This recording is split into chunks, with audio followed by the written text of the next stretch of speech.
नमस्कार बच्चों। पिछले वीडियो में हमने 7वीं कक्षा में महाभारत की पुस्तक में 1 से 4 पार्ट रिवीजन में पूरे कर लिए हैं। आज हम रिवीजन में पार्ट नंबर 5 और 6 करेंगे। आपने साथ साथ इस काम को लर्न भी करना है और जिन बच्चों का नोटबुक में कंप्लीट नहीं है वो अपनी वीडियो में से देख के उसको कंप्लीट भी करेंगे। शुरू करते हैं अब हम पार्ट 5 कुंती। इसके प्रश्न उत्तर। फर्स्ट प्रश्न है, कुंती भोज के राजा ने प्रीथा का क्या नाम रखा? आंसर कुंती। कुंती को दुर्वासा ऋषि ने क्या वरदान दिया? दुर्वासा ऋषि ने कहा कि तुम जिस भी भगवान की पूजा करोगी तुम्हें अपना जैसा पुत्र प्राप्त होगा। प्रश्न नंबर 3, कुंती ने विवाह से पहले किस पुत्र को जन्म दिया? आंसर कर्ण को। पांडु की पत्नियों के क्या नाम थे? कुंती और माद्री।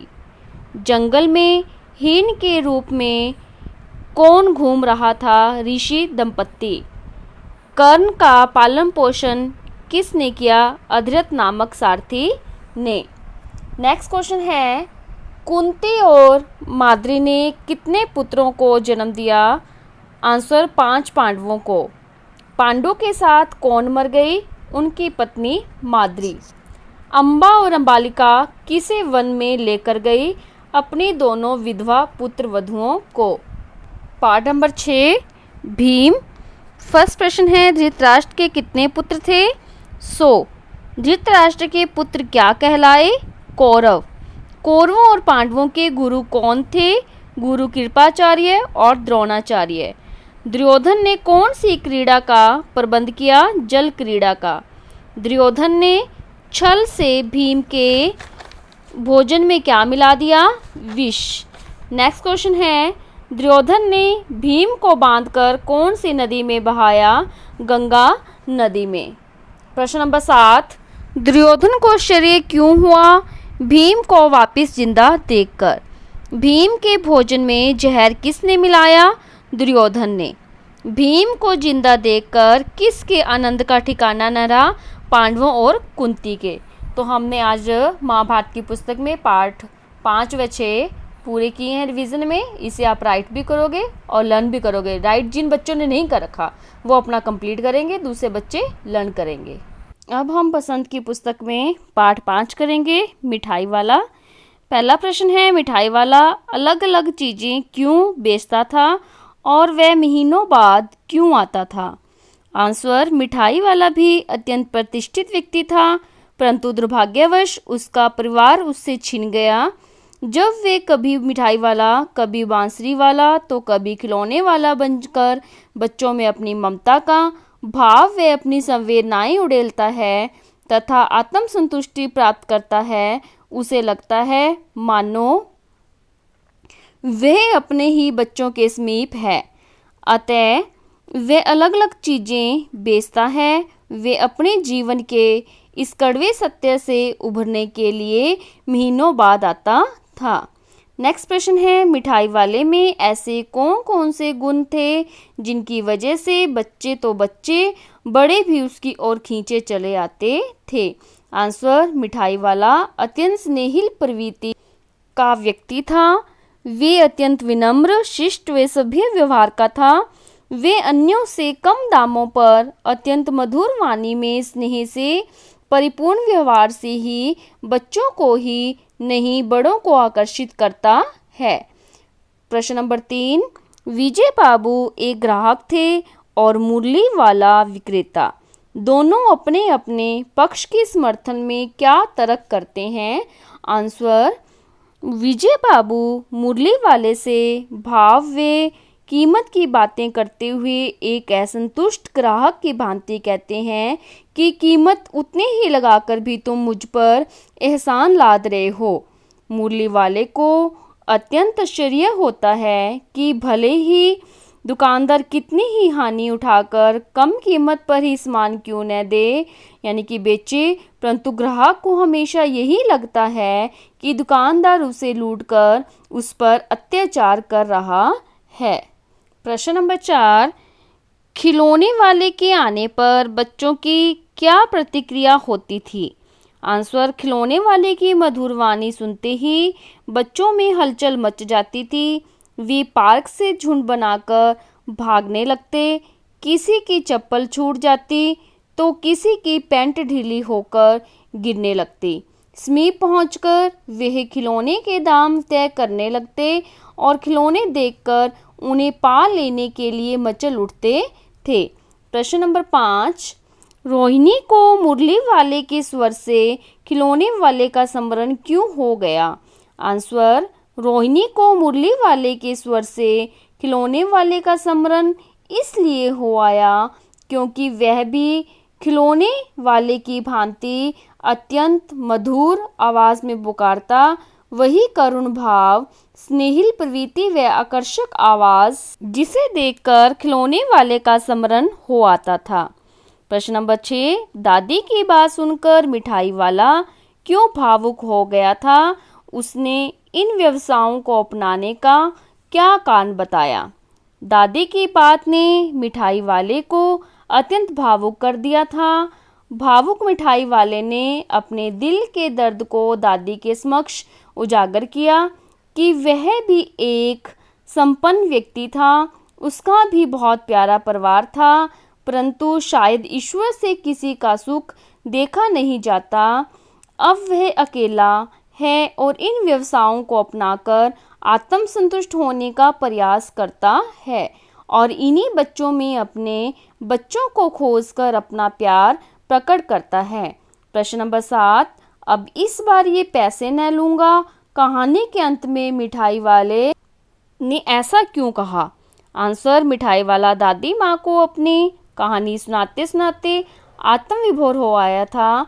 वे अपने करुण भावों को छुपा न सका। उसकी करुणा आंखों से आंसुओं के रूप में वह निकली और उसने उन बच्चों से मिठाई के पैसे नहीं लिए और उनमें अपने बच्चों की झलक देखते हुए आगे बढ़ गया। प्रश्न नंबर 8, इस कहानी में रोहिणी चिक के पीछे से बात करती है। क्या आज भी औरतें चिक के पीछे से बात करती हैं? यदि करती हैं तो क्यों? आपकी राय में क्या सही है? आंसर है इसका, प्रस्तुत कहानी में लेखक ने स्पष्ट किया है कि रोहिणी चिक के पीछे से मिठाई वाले से बातें करती है। आधुनिक युग में ऐसा नहीं है। नारी को पुरुष के समान ही अधिकार दिए गए हैं। वह आधुनिक क्षेत्र में पुरुष के साथ कंधे से कंधा मिलाकर आगे बढ़ रही है। आइए अब हम पाठ 6 रक्त हमारा शरीर के प्रश्न उत्तर करेंगे। फर्स्ट प्रश्न है, रक्त के बहाव को रोकने के लिए क्या करना चाहिए? आंसर, चोट लगने के कारण रक्त के बहाव को रोकने के लिए चोट लगने के स्थान पर कसकर एक साफ कपड़ा बांध देना चाहिए। सेकंड क्वेश्चन, खून को भानुमति का पिटारा क्यों कहा जाता है? आंसर, वास्तव में रक्त के 2 भाग होते हैं, एक तरल भाग अर्थात प्लाज्मा, दूसरा वह जिसमें छोटे बड़े कई तरह के कण विद्यमान होते हैं और ये कण कुछ लाल, कुछ सफ़ेद और कुछ रंगहीन होते हैं। इन्हें प्लेटलेट्स कहते हैं। ये सभी कण प्लाज्मा में विद्यमान रहते हैं। उनकी संख्या एक रक्त बूंद में लाखों में होती है।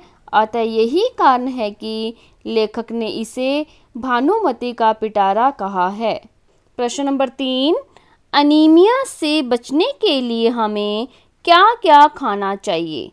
आंसर, अनीमिया रक्त की कमी से होता है, अतः हमें अनीमिया से बचाव के लिए नियमित रूप से पौष्टिक आहार लेना चाहिए।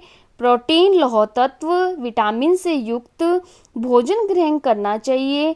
ये सभी तत्व हमें हरी सब्जियों, फलों, दूध, अंडों आदि से प्राप्त होते हैं। क्वेश्चन नंबर 4, पेट में कीड़े क्यों हो जाते हैं? इनसे कैसे बचा जा सकता है? आंसर, पेट में कीड़े प्राय दूषित जल व बासी खाद्य पदार्थों से उपलब्ध होते हैं। कभी कभी धरती की ऊपरी सतह पर रेंगने वाले कीड़ों के लार्वे त्वचा के छिद्रों के रास्ते हमारे शरीर में प्रवेश कर जाते हैं तथा आंतों में प्रविष्ट हो अपना वास बना लेते हैं, अतः इनसे बचाव के लिए हमें स्वच्छ जल एवं शुद्ध भोजन खाना चाहिए। वे नंगे पैर नहीं चलना चाहिए। प्रश्न नंबर 5, रक्त के सफ़ेद कणों को वीर सिपाही क्यों कहा गया है? आंसर, जब रोगाणु शरीर में धावा बोलते हैं तो सफ़ेद कण उनका मुकाबला करते हैं। सफ़ेद कण रोगाणुओं को शरीर में प्रवेश नहीं करने देते हैं। इससे हमारी अनेक रोगों से रक्षा करने और रोगाणुओं से लड़ने भिड़ने के लिए ही इन्हें वीर सिपाही कहा गया है। प्रश्न नंबर 6, ब्लड बैंक में रक्तदान देने के क्या लाभ हैं? आंसर, ब्लड बैंक में रक्तदान देने के अनेक लाभ हैं। रक्तदान से किसी जरूरतमंद व्यक्ति को जीवन दान दिया जा सकता है। ब्लड बैंक में प्राय हर वर्ग का रक्त तैयार मिल जाता है और जरूरत पड़ने पर व्यक्ति को इन ब्लड बैंकों से अपने वर्ग का रक्त आसानी से मिल जाता है। प्रश्न नंबर 7, सांस लेने पर शुद्ध वायु से जो ऑक्सीजन प्राप्त होती है उसे शरीर के हर हिस्से में कौन पहुंचाता है? सफेद कण, लाल कण, सांस नली या फेफड़े? आंसर आएगा लाल कण। तो बच्चों, आज हमने बसंत की पुस्तक में आपका पार्ट 5 व 6 की रिवीजन करी है और आपने इसे लर्न करना है। और जिन बच्चों का कंप्लीट नहीं है वो वीडियो में से देख के इसे कंप्लीट करेंगे। आइए अब हम व्याकरण में करते हैं काम। व्याकरण की पुस्तक में हम पार्ट 5 अनेकार्थक शब्द हैं उसके हम प्रश्न उत्तर करेंगे।